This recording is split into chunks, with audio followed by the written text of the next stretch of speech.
Okimanyi nti obudde era bwakedde dda. Chai ng'omuleseko ku dining. Mpulira saagala nnyo kyambadde njagala kinnyogoga leero.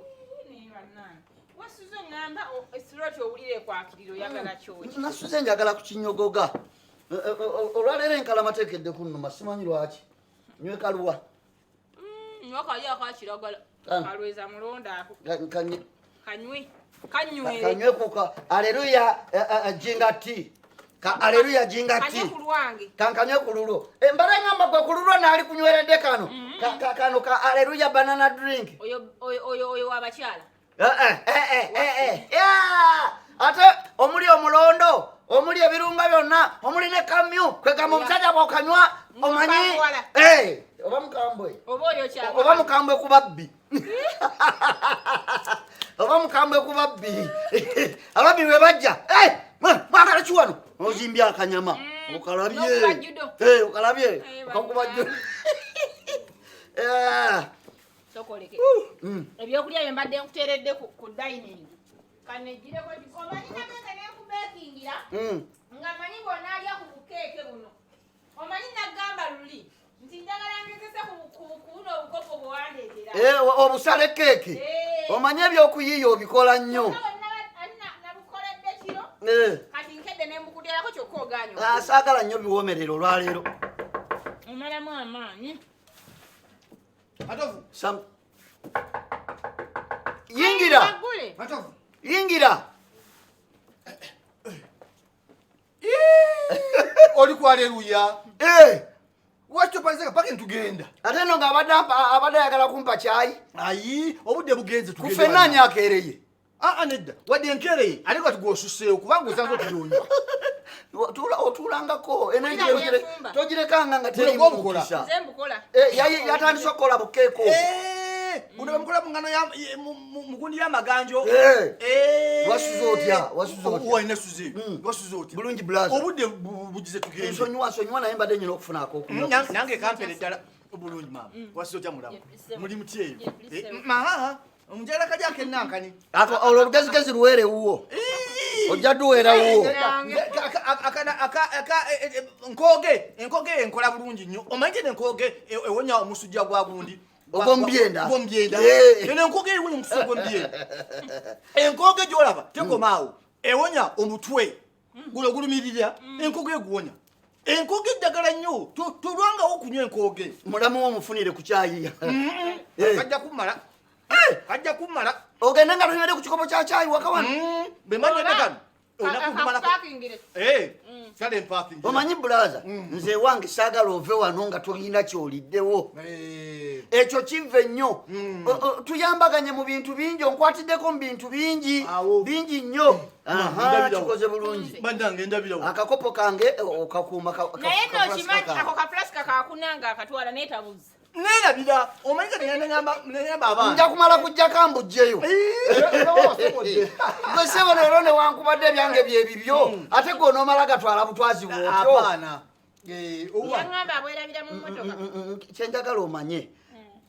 Ansingira ne baganda bange ebyaddala. Amazima. Baganda bange ebyaddala tubeerawo oluusi ne tukayana tulwawo okulabagana ne tulawo akasimu naye bulaza wange nankoze bulungi. Tuvudde wala. Gye twatandikira. Nakati okubanga tukyakwatagana bwe tutyo. In fact ekya best friend wange kinkolera nnyo. Mpulira njagala obeere brother wange. Era ddala. Kubanga onkoledde ebintu bingi nnyo. Onkoledde ebintu bingi nnyo. Owana, kannemye okusumula. Nyamba. Leero mmwe. Ono omukulu omulaba. Ayina engalo ziringa maggala. Awo. Waliwo omusumaali ogwalemera mu kikabadde. N'agenda. Awo twalikozesezza maggala. N'agenda asumulula omusumaali. Taata wange yali makanika. N'agusumula. N'engalo n'agugyamu n'agamba kwata omusumaali. Nze taata wange yali makanika engalo natwala zize. Nze namusikira. Yakusiga engalo. Nze nazisikira. Bino mwe kisumuluzo kibuze. Osimanyi kyaguddewa. Nti kaliwa nti taakana emisumaali bbu. Nangalo. Owange wafuna kirabo. Baba naye Richard okyamulabako. Richard mulaba naye.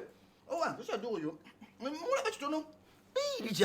Sikyamwewa nnyo Richard oyo. Ate kiki? Ng'ate ye munnaffe, naye munnaffe ddala. Saamwagala Richard. Kiki? Richard mukyala. Richard yakola ekintu kye saayagala. Richard abadde munywanyi waffe ebbanga ddene. Richard tutambula naye. Tulina Richard, tulina Kasoma. Kasoma gy'afa. Kasoma bw'afa. Ano gwe twaziika ekyana mukaaga. Ekyana mukaaga. Waite ennaku mbale, Richard agende wa Kasoma. Agende wa Kasoma. Nzira tulowooza bambi afaayo. Takwanye namwandu wa Kasoma. Akwanye namwandu wa Kasoma. Amukwanye, amwagadde, amutongoza, amfudde mukyala we. Era ddala mwami woka Richard agende wa Kasoma nga ye mwami wa namwandu wa Kasoma. Richard si ye yali best man wa Kasoma. Ddala munneefa nfe batambulanga. Richard si ono avuga Range Rover. Mwenyini kati agiparkinga taxi. Omukyala si ono omukyala omweru omutono. Yamuwasa. Tata wonze kinsanyudde nnyo. Yamuwasa. Kino kinsanyudde. Webale, gwe mukazi wange nja kubeeranga naawe nnyo. Kati olaba Richard yali ayagala Kasoma nga bali bwe bati. Bwe bati. Richard ye muntu yekka. Mutwale nganze naawe. Yes. Ye Richard ne Kasoma. Ye muntu yekka agenda okuyamba abaana ba Kasoma. Ng'abayamba mu kubanga abaagala ng'ababe. Kati kizibu kya. Obadde okimanyi nti Richard ne Mbatisimu ye yajulira abaana ba Kasoma. Okiraba. Linda kasinga okuluma. Sokoleke. Ate gwe lwaki kikuluma? Ekinuma Richard tayinza kubanga mukakasoma yamukwana Kasoma maze kufa. Kitegeeza bwe batambulaga bonna Richard yakwanaga mukakasoma katakimanyi. Tayinza Kyogamba gwe wali oyagala omukazi oli abeererawo nga talina musajja mulala? Linda saabeererawo. Yalifunye n'afuna omuntu omulala ewalala. Ate omulala gw'atalinako kyamanyi. Ono munne wa muganda wa mukiwa bbaawe. Ye mutuufu. Oyo ye mutuufu. Ye mutuufu. Okimanyi nti no bali abasajja ab'ebbali ajja kwagalako bya mugenzi oluusi akukoze awo tutundewo abaana batagenda balabiriranga nga bwe yalirabiridde. Ekyokubiri ekyo kyogamba nti yamukwananga luli nga n'oli waali kikyamu kakati yazze bw'ati. Olaba embeera eno ey'okubanga gwaliko ye gwakubira akasimu omwana alwadde n'amutwala mu ddwaliro tuzisitaaka wano n'amuvuga ekiro ssaawa ttaano kati mu mbeera eyo we baafuukidde so close n'omukyala. Ye ne bw'aba yamukwana akyaliwo nze kati gwe mukwano gwange wafuuka muganda wange nze ng'anfa ng'oleka mukazi wange nga balaba mutwala. Ndakwana mukazi wo. Olokekana wa luganda wange kati. Kati bijja makaago nganjala kati manya kwogenda okulabirira abaana bange obulungi ng'ababo mukyala wange ng'owuwo.